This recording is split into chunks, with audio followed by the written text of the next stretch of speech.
Hey guys, I'm so excited to tell you that today's podcast is brought to you by Goody's Pain Relief Powders. I'm partnering with Goody's this weekend and running the Knoxville Marathon. This course is notorious for being hilly, so I know I'll be feeling the pain on Monday and Tuesday, which is where Goody's will come in handy to relieve muscle soreness after a long run when I'm in pain. Never take before or during a run.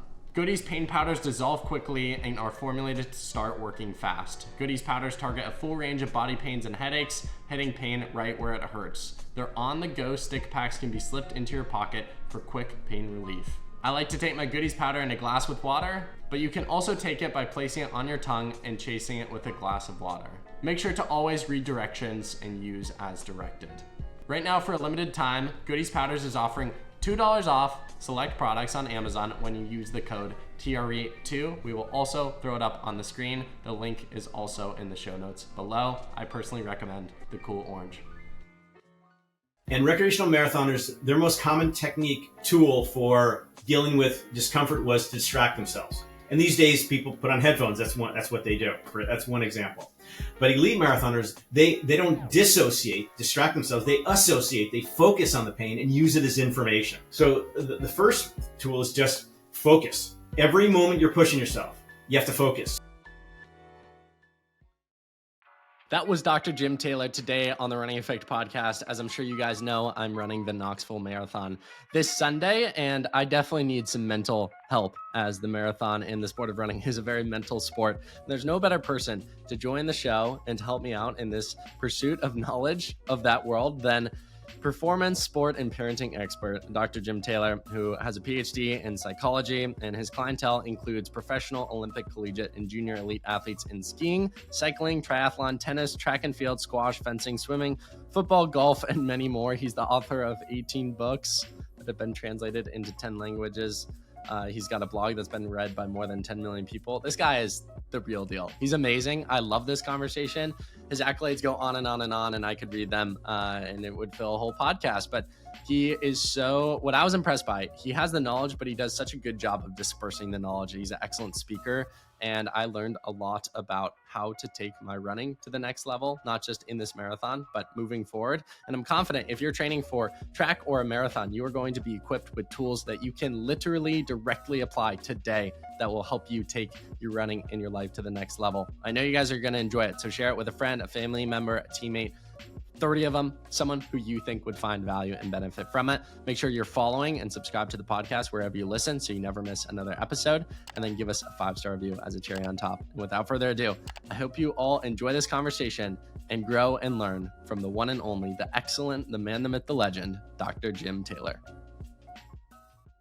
Dr. Jim Taylor, welcome to the Running Effect podcast. How are you doing this morning? Great, Dominic. Great to be here. I'm looking forward to chatting up about running and life. I love it. First question for you. We will throw you into the deep end, and I'm curious to hear your response on this, and I think this will just be a good anchor to go off of and freestyle on. What was the first point in your life, and we'll get into a lot of the athletic endeavors that you've had throughout your life, but what was the first point or moment or memory you can track and date yourself back to where you realized that mental performance and the mental side actually affected what you do physically? Yeah, that's an easy one, Dominic. I aspired when I was younger to be the best alpine ski racer in the world. I was not an endurance athlete at all. And yet the chance of that happening were incredibly slim. I was this little guy when I was 13. I was 4'9", 89 pounds. I had no chance to be an accomplished ski racer, an accomplished athlete. And but I worked hard, and I was a pretty good athlete. And so I reached a certain level. I was maybe like 40th in the nation in ski racing. And but I always struggled mentally. I was known as a head case or a mind job, where my mind got in the way of my ability to perform as well as I could. And no confidence. I was actually not motivated, which is a deal killer for somebody as small and sort of behind the curve as I was. I got really nervous before races. I couldn't focus. I worried. I compared myself. All these different like major mental areas that were holding me back. And then so I had an epiphany that I think when I was 17, I needed to do something. And back then they didn't have sports psychologists. They didn't have mental coaches really. But I found this course at a local college near where I grew up in Connecticut. And I took the course, and it exposed me to many of the things that I do with athletes now. positive self-talk, mental imagery, visualization, goal setting, breathing, many tools. And so I applied that to my ski racing.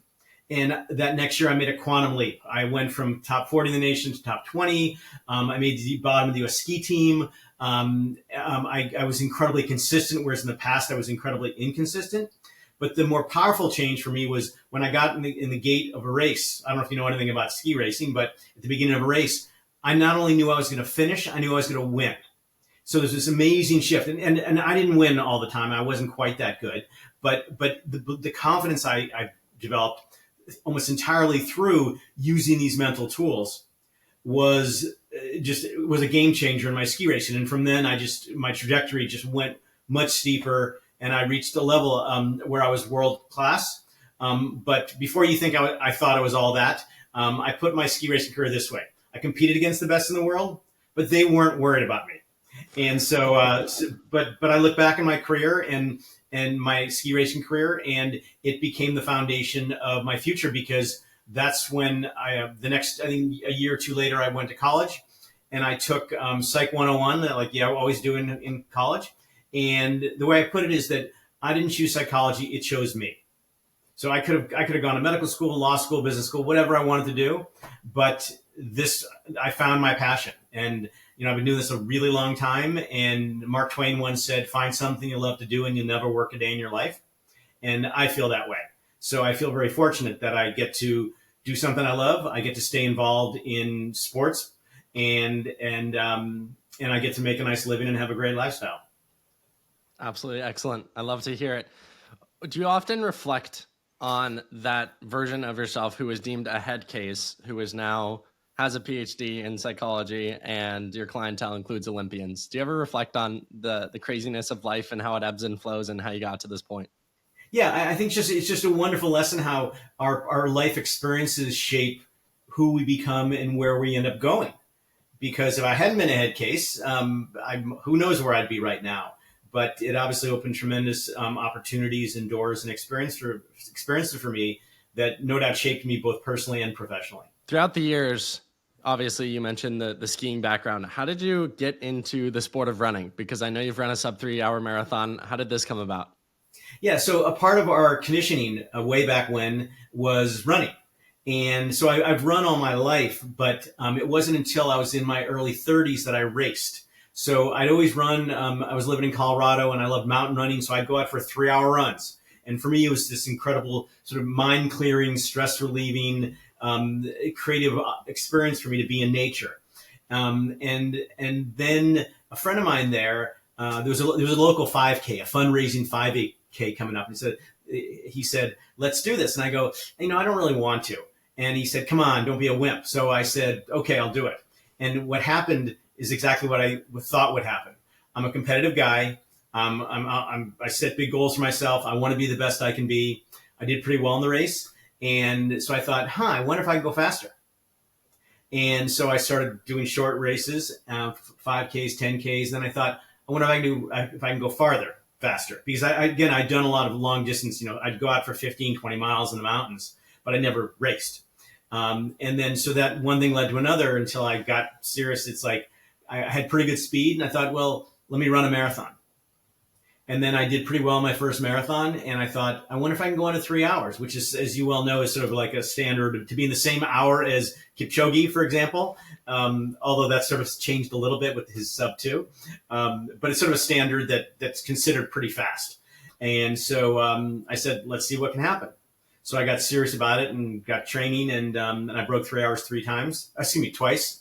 And so that's where my running led to, and then triathlon after that, as you might get to.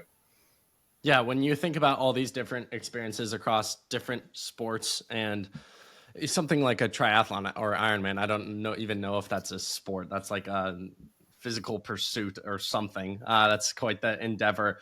Is there an experience you can point back to that you feel like was really formative in terms of your mental performance, whether it was a race that you quit or a race that you felt extreme pain and continued to push through? Take me through some of the experiences that you've gone through that have really shaped your perspective on your teachings. Yeah. So in my blog, I've got a section under triathlon called "I Practice What I Preach." And I use what I preach with the athletes I work with on myself.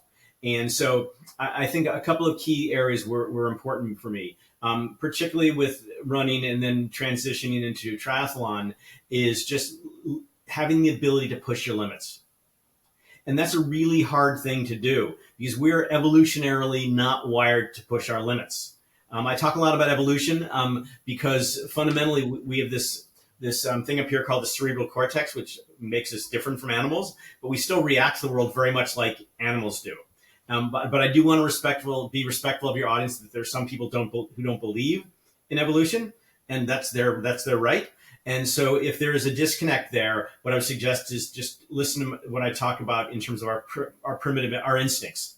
So I think everybody would agree we have a survival instinct, for example, and we have fight or flight. Now, where it came from, you can, based upon your belief system, you can choose what you want. Always have that disclaimer because I want to be respectful of people. And so the ability to push your limits is that, like, we humans aren't wired to want to be uncomfortable. Because in primitive times, if we were uncomfortable, we're probably going to die. So we don't like pain. So we have a natural system. The central governor theory is involved with that, if you've studied that. Tim Noakes, right? What's that? Was it Tim Noakes? Did I get that right? Tim Noakes, yes, exactly, yes.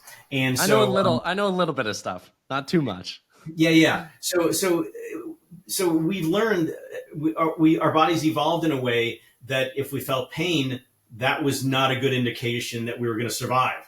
So our primitive brain doesn't want us to feel pain. And yet we have these two instincts. One is the survival instinct, which wants us to be safe and comfortable and secure. But we also have this other instinct called the thrival instinct. Now, when I first used that word, I thought I made it up, but it's actually a word. It means to thrive. There's an instinct within us to want to thrive. And if you think about all the advances through all human history, whether it's the invention of the fire, the wheel, the car, the internet, the airplane, what got settlers on the East Coast to want to go to the West Coast is our desire to push ourselves, to challenge ourselves, to move out of our comfort zone, to see what's possible. And so oddly enough, this is not sort of a simple technique thing, but it starts with a very deep part of us that we are having to resist. If you believe in evolution, 250 million years of evolution telling us not to do things that are uncomfortable. And so learning to push our limits, and we can get into some of the nuts and bolts of that at some point if you want. But that's really what it boils down to, is our ability to overcome that our primitive brain's desire not to get uncomfortable, because it doesn't know the difference between life on the Serengeti 250,000 years ago when we first officially became Homo sapiens and running a marathon. All our primitive brain knows it hurts, and hurting isn't good, so we need to do everything we can to stop it. So that's one, is just figuring out how to push your limits. And then the second part is just, what are the tools you need to do that? And I don't know if you want to go into that right now, but the fact is that if you don't use your cerebral cortex, and more specifically your prefrontal cortex, which is involved with what's called executive functioning, and this you don't have to remember this; it's not going to be on the test, and that it gives us the ability to make choices. So our primitive brain, late in a race, is telling us to stop, and if we listen, if our body listens, we're going to stop or slow down. But if you're pushing for a PR, or you're trying to beat a friend or qualify for something, then your prefrontal cortex has to override that. And we have that capacity, because there's a lot of research that has shown that when we think there's nothing left, there is something left. And we can also go into that at some point if you want as well. But I'll stop there for now. And that's sort of the foundation of the answer to your question, because you're asking sort of a 2-minute, you're asking for a 2-minute answer to a 10-hour question. Sure. 10 hours of podcasts right there. That could all be on a separate topic. Yeah, you hit at a bunch of things there, but I guess the $1 million question is how do you push past pain when you feel it? Yeah. So there are four things that I use. I call them power tools. And the first thing is and I believe that this is pushing your limits is a moment to moment choice. Because I don't know about you, when you've done let's say speed work. Let's say my favorite workout is 8x400s, hard. And so basically, when you get to about 300 yards of each interval, your body starts saying, you got to slow down or stop. And if you lose focus, you take your mind off it, it will. And I even noticed this, for example, when, let's say I'm doing intervals and I start thinking about like work I have to do today or something to do with my kids or whatever it might be. What instantly happens is you slow down because your primitive brain sees an opening and goes, oh, I got to step in right away here. He's distracted. So overall, just the ability to stay focused on pushing your limits is important. But it's easy. Again, distraction is a way we often use to keep our mind off the pain. But classic study from decades ago, researchers interviewed elite marathoners and recreational marathoners. And recreational marathoners, their most common tool for dealing with discomfort was to distract themselves. And these days, people put on headphones. That's what they do. That's one example. But elite marathoners, they don't distract themselves. They associate. They focus on the pain and use it as information. And so the first tool is just focus. Every moment you're pushing yourself, you have to focus. So if you're just going out for long, slow distance, you can just listen to music, you can talk to friends, you can look around. It doesn't matter because you're just putting in mileage. But if you're putting in quality mileage, you have to stay focused because your primitive brain is constantly looking for an opening to say to your body, slow down. So that's sort of overall. Now to my power tools. Like I said, moment-to-moment choice. I discovered this actually on my indoor bike trainer because I do triathlons now, but it applies to running tremendously as well. I was doing another set of intervals on my indoor trainer, and I noticed that they were 4 by 6 minute, and I noticed that with the first couple of intervals, at about the last 2 minutes, my power, which is a indication of effort, would start going down as I got tired, and I thought, well, I need to figure something out here. So I had this epiphany, and I thought, wait a minute, you know what? I'm choosing to do this. I'm not being forced to do this. So I came up with this little bit of a mantra where when it started to get really hard, I would say, I choose to push my limits. I choose to push my limits. And it sounds very simple, but it's actually deeply psychological and emotional and physiological. Because what I'm communicating to my primitive brain is, first of all, I'm in control. And basically, if I'm in control, I'm not going to die. I'm also really focusing, like I'm choosing to push my limits, meaning I'm focusing on pushing my limits. And this all has a very direct physiological effect because instead of my primitive brain making me feel more pain and doing whatever it can to slow me down, I'm actually ramping myself up because I'm choosing it. I'm taking control. I'm deciding to push my body. So just that simple statement, I choose to push my limits, can have a really significant effect on your ability to maintain a pace. A couple of other power tools. One are what I call power words, meaning phrases or words you say to yourself that get you to keep going. So for example, let's use 400 on the track again. When I start off for the first, I'm going to say 300. Let's say 2 to 300. All I'm saying to myself is push, push, push. That's it. Just push, push, push. That's telling my body to push. Now, by 250, 300, as you well know, it starts hurting a lot. And then it's dig deep. And this applies whether it's a 400 meter training interval or the last 5 miles, 6 miles of a marathon. Because as you know, we're basically capable of running 20 miles. But it's the last 6 miles that we're not really made for. And that's where it becomes very mental. Now, yes, of course, you have to train for it. You can't fake marathon. You know what? Whatever fitness you have, that's what you got.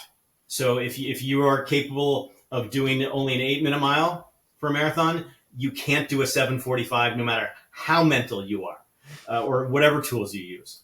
But what the mental stuff does, it allows you to get your most out of it.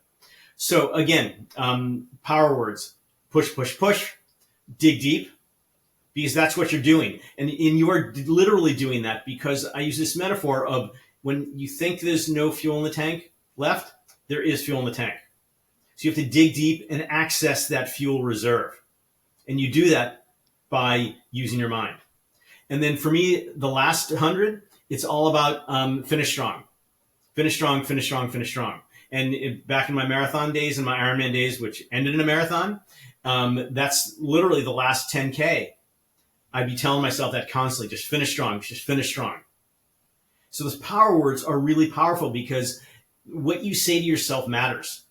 So if you're saying like, I'm dying out here, this is terrible, I'm falling behind, I'm not running my pace, your primitive brain goes, well, let's just stop then. And so you have to continually exhort your mind and your body to keep going. So power words are really powerful.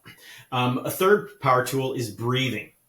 Now, breathing is a physiological thing, but it has profound psychological, emotional, and physiological implications. So breathing is important, obviously, physiologically, because if you don't get oxygen in your system, your muscles are simply not going to work. But as we know from yoga and meditation, breathing is a tool. But we don't think of it as a tool because we don't have to think about it at all. Can you imagine having to think about breathing? Otherwise, oh my gosh, I forgot to breathe. I better breathe. We don't have to do it. It happens automatically. But it can have a big impact on us in several ways. First of all, again, in terms of our primitive brain, if we take control of our breathing, that sends a message to our body. Just like if you're gasping for air, what does that tell your primitive brain? Oh my gosh, we're going to die here. We have to slow down. So if you take control of your breathing, you're sending the message to your primitive brain, I've got this, I'm in control. Of course, you're also getting oxygen into your system, and it relaxes your muscles. And when you start to get really tired, what happens to your body? It tenses up.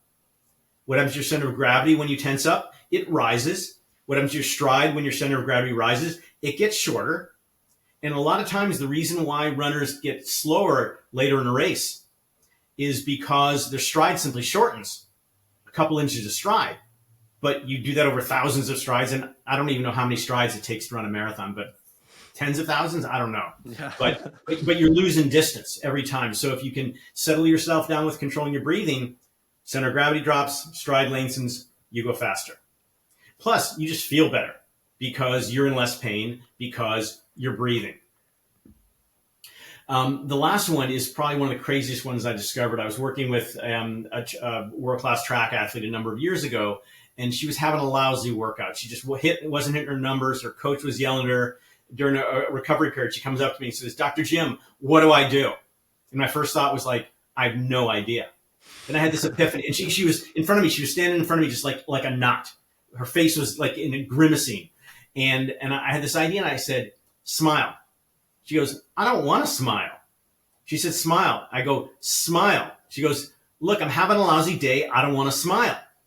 I said, smile. So just to get me off her back, she goes like this. And I said, hold that. And in the course of about a minute, there was this unbelievable physiological and emotional transformation. Her face relaxed. Her body relaxed. Her frustration left. You know what my first thought was, Dominic? Boy, I'm good at what I do. No. My first thought was like, what's up with this? And so I went back to my office and did some research on smiling. And two things the research has shown, and there's been actually a lot of interesting research on smiling. First of all, as we grow up, we become conditioned to learn that when we smile, life's good. But even more interestingly is that when we smile, it releases three important neurochemicals / hormones. And without getting into the technical words, it's the pain-killing hormone, it is the happy hormone, it is the relaxed, stress-relieving hormone.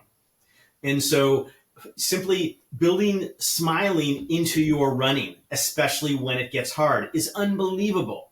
Because, again, we're physiological beings, and it's difficult to feel a way that's inconsistent with what our body's telling us. So, for example, a classic bit of research. Researchers asked a group of people to measure their mood. And then they had them take a pen or a pencil and put it in their mouth like this. What does it force you to do? Smile. And what happened to their mood? It went up. Then they had them do this. And for those who aren't watching, you put a pen or pencil vertically in your mouth, clenching it in your teeth. It forces you to frown. What happened to their mood? It went down. So simply by forcing yourself to smile when things get hard in a training run or race, you feel less pain and you relax. And I'll tell you, I do this all the time. It's very hard to smile when you're in pain. So smiling is not having a good time, because a lot of times when you're training or racing, it's not that fun. It hurts. But simply raising the sides of your mouth, going like this, that has that effect. And these are tools. So you wouldn't just start using these in a race. You have to use them in training all the time. So when you get to the race, they're ingrained, and so they just come out. And these are 4 simple power tools that have a huge impact on us, psychologically, emotionally, and physically. Amazing. So much to break down there. First question for you. I know you know that I'm running a marathon this weekend off of little to no training, and a predominant piece of the Knoxville Marathon is mile 20, which is sponsored by Goodies, and they call it Smile 20. Do you know about this? I do, yes. Funny. Okay, what's your thought on that? Because I don't think that's ever been done before in a marathon with what they're doing with people. And to give people context listening, what they're doing is they'll have videographers on the side of a road, massive jumbotron, and using AI, they're going to take your face and kind of make a fake animated smile on the jumbotron. Yeah, that's. I think it's brilliant, and I think it's like mass psychological manipulation, but in a good way, because at 20, that's when it starts to get hard. That's when it starts to hurt, and it's easy that last 10K to just get sucked into a dark place, and so this at 20, it's like this massive reminder, like, oh, if I smile, then I will feel better. And I will enjoy the experience, because the fact is, the vast majority of people running marathons, they're not racing the marathon. They're not trying to PR or beat somebody or qualify for the Olympic trials or whatever. They're just out there to enjoy themselves and to see what they're capable of. Because one of the reason, think of it this way, Dominic, if marathons weren't hard, would anybody do them? No, they wouldn't be meaningful. Exactly. There'd be no meaning, no satisfaction, no fulfillment, no joy. What's the point? So we do it because it's hard. But we don't want it to be so hard that it becomes aversive and it gets to the point where you don't want to do another. Because with first-time marathoners, I always say the goal is to get to the start line healthy, mostly enjoy the experience, the actual run, finish, and want to do another one because of all the health, psychological, emotional, social benefits of running. And so you want that first experience to be a positive one. So again, for all those people who are just trying to get to the finish and achieve whatever goals they have for themselves, including just finish, then having this jumbotron and seeing all these people smile, all these people smiling, especially with the AI stuff, and it's just a wonderful way to force people, not force people in a good way, to think about that idea of using smiling as a tool. You mentioned Eliud Kipchoge earlier, so I know you're aware of who he is. Have you seen him in races? He's been the one who has kind of trademarked the smile mid-marathon. Yeah. And I mean, I don't know if he's had a mental coach, probably hasn't. A lot of the super fast guys and gals, they sort of figured out on their own. But he, without reading the research, he found that when he smiled, he ran faster and he felt better.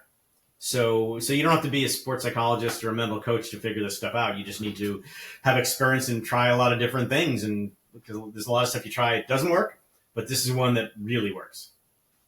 Going back to the power words, I emailed you this, and I don't know how aware people are of this, but I ran a 50K off of, and just for your benefit, most of the podcast, and this is how I like it to be, is conversations with guests, and I rarely talk about myself. I'll talk about myself in the context of asking a question, but I want this platform I want to make you the hero, not myself. So for those that don't know, I ran a 50K off of very little training in November, and this relates to the power words in terms of I was running with two buddies and they were both pretty negative the entire time. So I was trying to bring up the morale of the group. But there were definitely points where I fed into it and I was like, yeah, this sucks. It's painful, X, Y, and Z. But in the back of my head, what I also said and probably stated out loud is it sucks and it's painful, but that's okay. I can do painful things. Do you think it's ever helpful to state the truth of like, I'm sore, but that's okay. I can keep pushing because that's the type of person I am? Or do you think you should mostly keep it all positive? Because in my experience, I think humans are good at acknowledging and knowing their own BS. And I think something that I've experienced when I'm too rah positive with myself is I'm like, you're dying, bro. Yeah. So what's your thought on that? Yeah, for sure. I'm a total believer in positive self-talk because Henry Ford, the Ford motor car guy, once said famously, if you think you can or you think you can't, you're right. So, and there's a ton of research that shows that positive self-talk really makes a difference. But positive self-talk is not saying, "Oh, I'm loving this, I'm having a great time," when you're not. You said it right there. We wouldn't. We're trying to BS ourselves, and you can't. So positive self-talk isn't saying, "Oh, everything's all great, rose-colored glasses. This is an amazing experience." It's being realistic. It's accepting it. Okay, yeah, this is hurting, but going back to what I said earlier as an example, yeah, this hurts, but I'm choosing the hurt. And David Goggin is a well-known former special ops guy, famous for his podcasts and all. He says, "Embrace the suck." So there's this range of.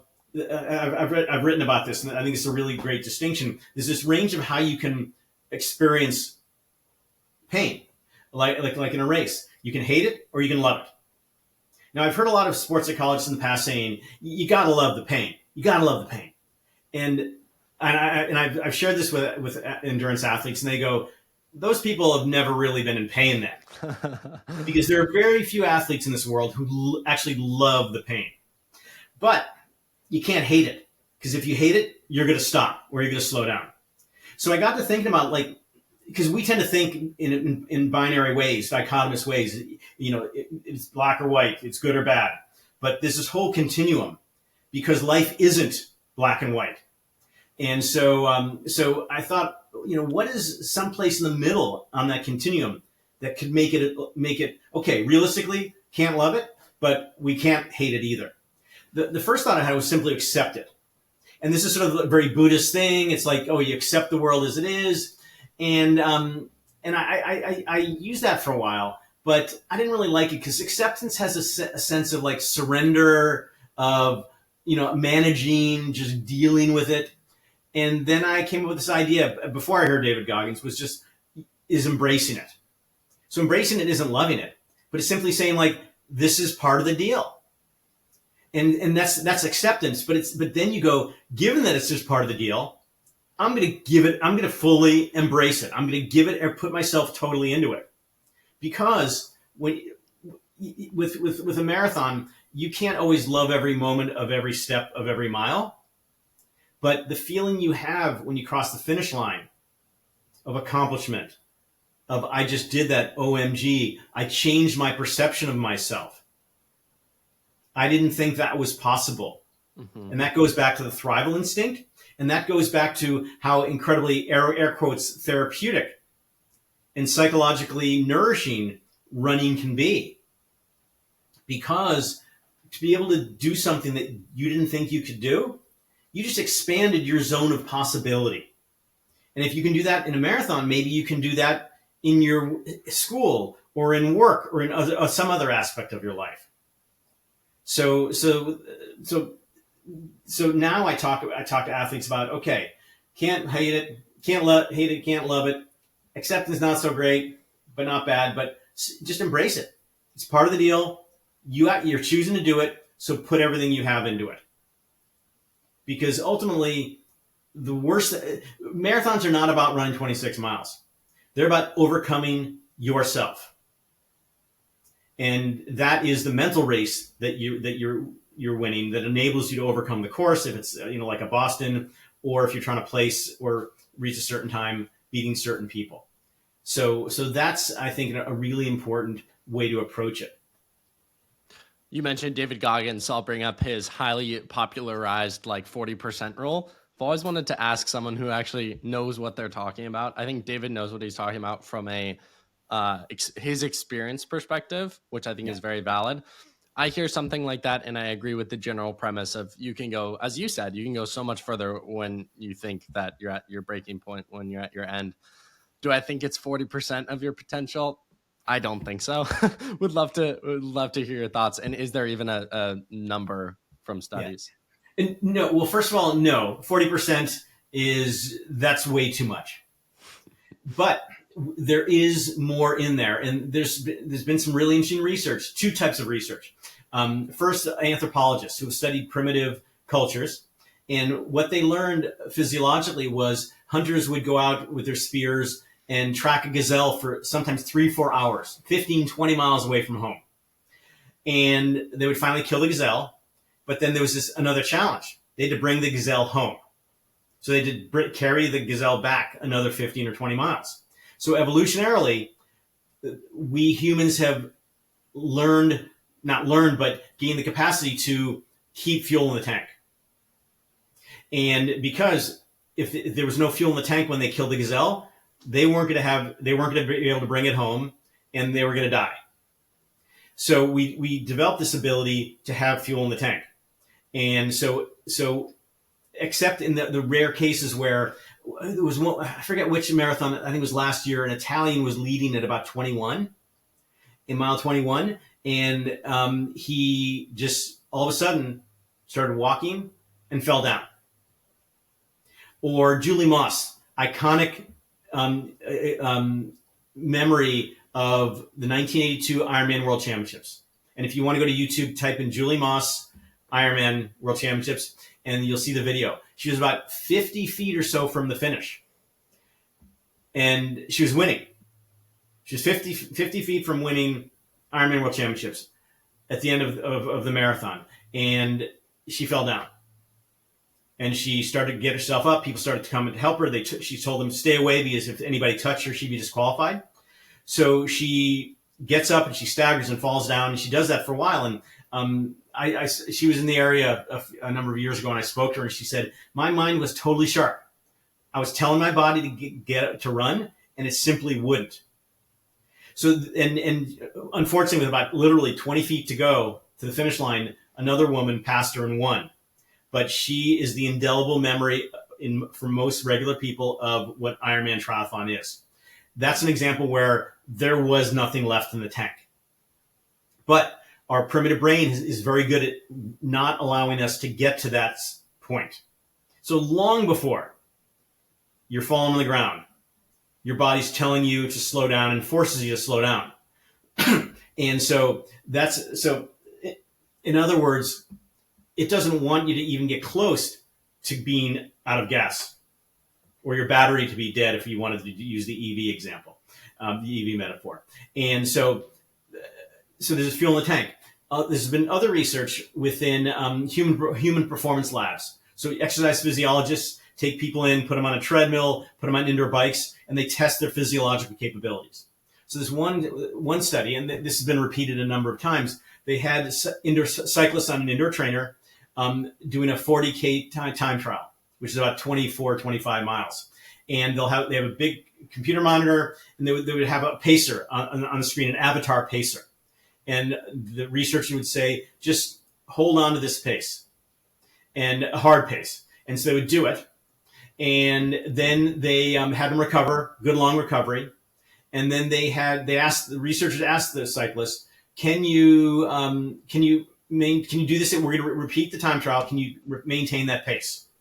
And all the cyclists said, no way. I don't have any fuel in the tank. So the researchers lied to them. And they said, we're going to slow the pacer down, the avatar down, so you don't have to go as hard. So the cyclist said, okay. So they did the time trial, and they kept the pacer at the same pace as in the morning. So the cyclists went as fast as in the morning, even though they didn't think they could, because there was, in fact, fuel in the tank that enabled them to do that.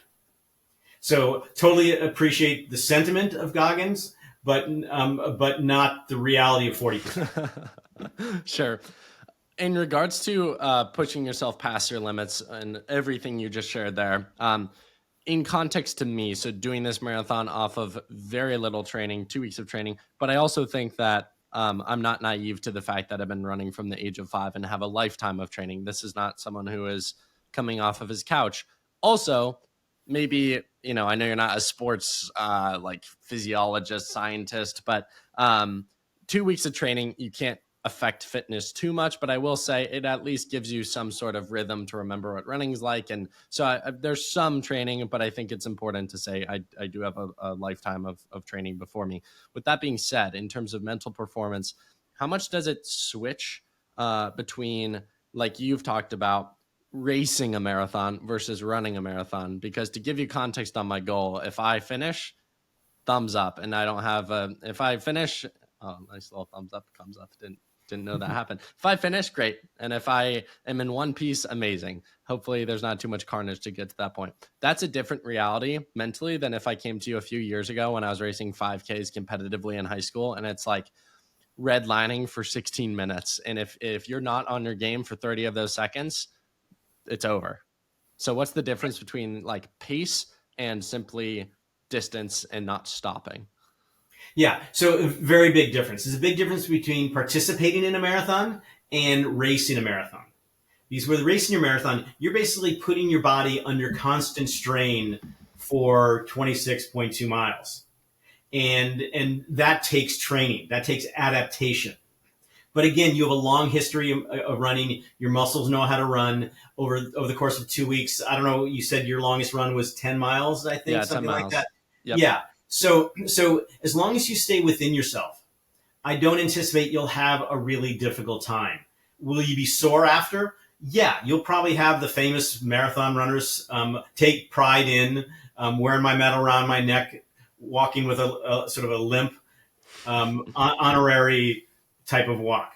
But it certainly is doable. I think the challenge for you, given your age, given your enthusiasm, will be to stay within yourself.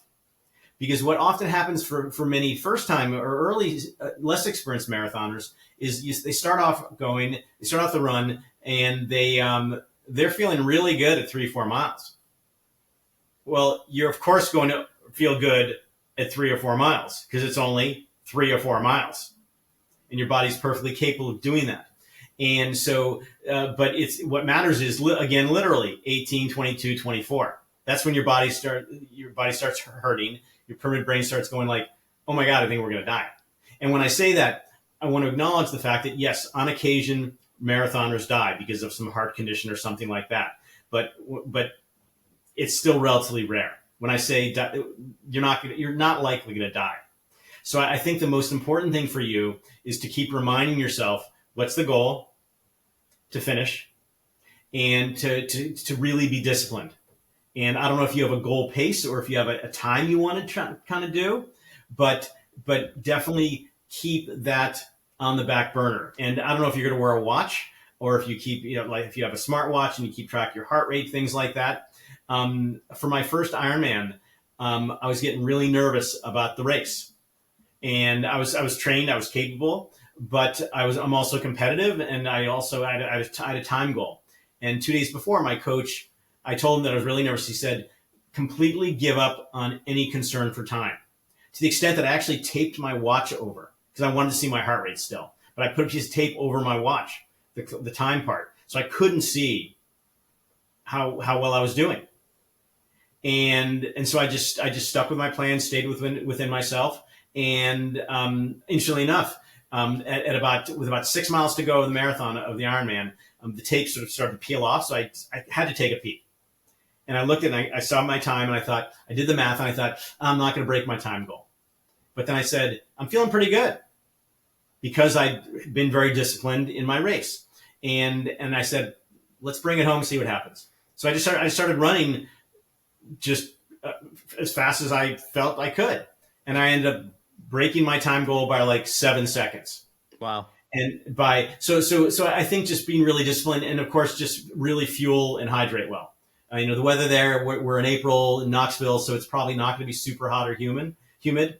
But And actually, I got some unfortunate luck. Granted, marathon week changes, but I think as of now, you'll have to say a prayer for me because I think Sunday by race day will be raining and 68 degrees. So as if this couldn't get harder, it Well, has. actually, I don't think that's necessarily a bad thing. I mean, Really? 68 is comfortable, and running in the rain. I mean, you get your shoes get a little heavier, I suppose, but I would way rather have that than 95 degrees and humid. Sure. So again, it's putting in There's perspective. the positive self-talk. There you go. Practicing what That's you exactly preach. right. Because Dominic, here's an interesting thing. Tell me if this has ever happened to you. I've never been in a running race where it was only raining on me, Hmm. or it was only 40 degrees for me. Everybody has the same conditions. So it's not a matter of whether you have the conditions, they're there. It's what you do about them. Because what absolutely kills me, this expression I use with athletes is it's absolutely pointless to rage against the machine. Now, what I mean by rage against the machine is to be angry and frustrated and upset about things over which you can't control. And because you go into a race and it's terrible conditions and you start thinking this sucks, this is terrible, I hate this. The conditions are already against you, but now you're against you. And you're sending a message to your primitive brain, I don't want to be here because the conditions suck so bad. And it's almost like this is a very new concept, just literally from the last couple of weeks with some of my professional endurance athlete clients. When you add insult to injury, so the injury metaphorically is the conditions. The insult is totally having a lousy attitude about those conditions. So it's already hard, but you're making it harder by complaining about it. And you had mentioned about how some of these guys you would run with, they're complaining. If you're And hanging I out love with them. They'll be listening to this. So, oh, good. Because if you're hanging out before or during a race with people who are complaining and negative and downers, you can't not take that information in. There's no like positive self-talk force field you can put up. The only thing you can do is say, good luck to you, talk to you later. Because you want to create a world around you that's positive. And so either find positive people, or for me, I'm an introvert, so I just withdraw into myself. I don't talk to anybody sure. because especially if it's tough conditions, or not even like an Ironman, a marathon, it's always going to be hard.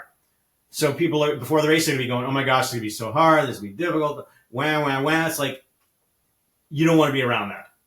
A few final questions for you. First one that I want to cover, and then I'll get final instructions and advice from you before wrapping up. So last like substantive subject and question. So 2016 Olympics, Galen Rupp. I don't know if you know that athlete, but Yeah. very, very good American marathoner. He placed third. So he got the bronze medal. It was the first medal for an American marathoner in forever. And he said that the thing that it was actually funny enough, we're talking about water. It was very hot that day. And he said how he was able to get, I think he said he was hurting like 10K in or something absurd, something absurdly early. And he said he was able to finish because he played this mental game with himself where he said, make it to the next light post, make it to the next light post, and he said eventually the next light post was the finish line. And I've talked to other sports psychologists about this sort of reframing the race of why we quit isn't present pain, barring it being like you snap your leg in half. It's the anticipation of pain in the future. And so I would love to hear your thoughts on just how breaking down a race or an experience can actually help you to go further, because there's a very real reality in this marathon. I feel discomfort 3 miles in. And instead of thinking I have 23 miles to go, I'll be like, oh, make it to halfway, make it further point. And just real quickly to add a quote before getting your response on this, from the book Endure. I don't know if you've read that book by Alex Hutchinson, but he said, I love this quote. You judge what's sustainable based not only on how you feel, but on how that feeling compares to how you expected to feel at that point in the race. Yeah. So there's certainly some truth to that. And that's why you want to be realistic about the experience when you start to think about it. So for example, I use a lot of imagery, visualization with athletes I work with, and I use it myself as they prepare for a race. And there's research that distinguishes mastery imagery with coping imagery. So mastery imagery is imagine yourself like totally crushing it, mastering it. This is great, great stride, in control, all that. That's mastery imagery. Coping imagery is kind of being realistic. It's like, this is going to hurt. This is going to be a struggle. And when I ask most athletes which type of imagery is better, most will say mastery imagery. But it's actually coping imagery that's better because you're preparing yourself for what it's going to be like. So when it does get hard, it's like, well, I knew it was going to be hard.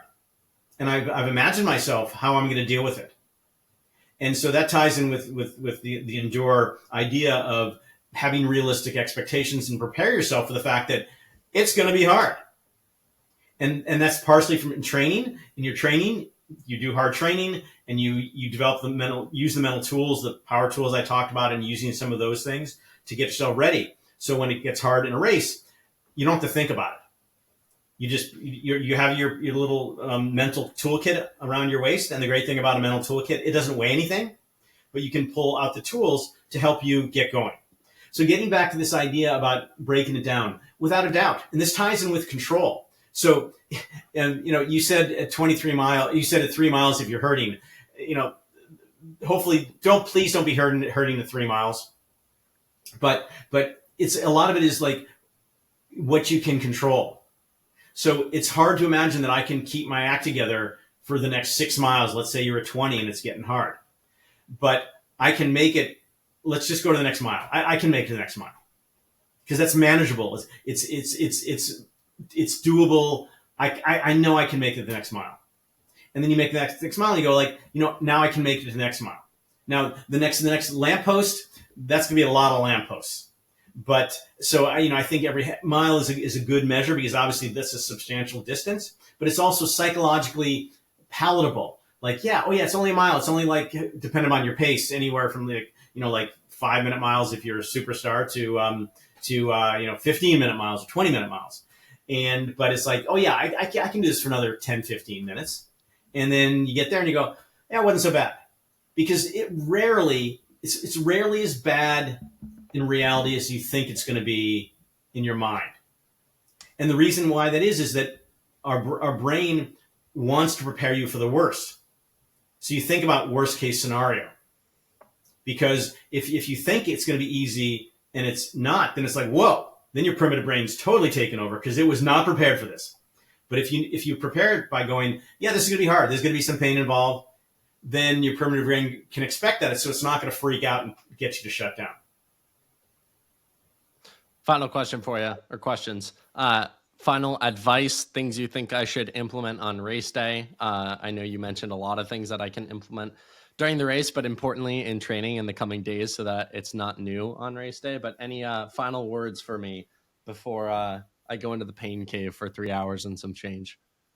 Yeah. So, you're obviously tapering and so, but in the runs you have this next week, just start to add in some of the use of those power tools because they're not just to be used when you're hurting. They're used to train your mind. So when you do hurt in the race, you can use them. So just practice the smiling thing and think about goodies and focus on your breathing and figure out what are some power words that you like and sort of have those in. One thing I started doing with one of the elite marathoners that I work with is to have them take a piece of tape and put the power words on their arm or to write them on the hand of their Sharpie.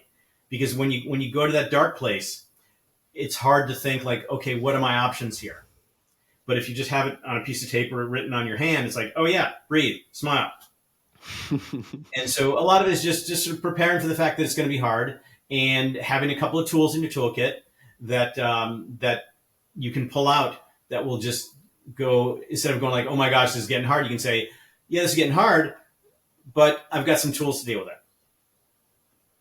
Dr. Jim, you're absolutely excellent. Appreciate the time today and all the things that you taught me and my audience. Where can people find more of your work? And also, I'm asking this also personally as someone who's curious to learn more and find out more about your work.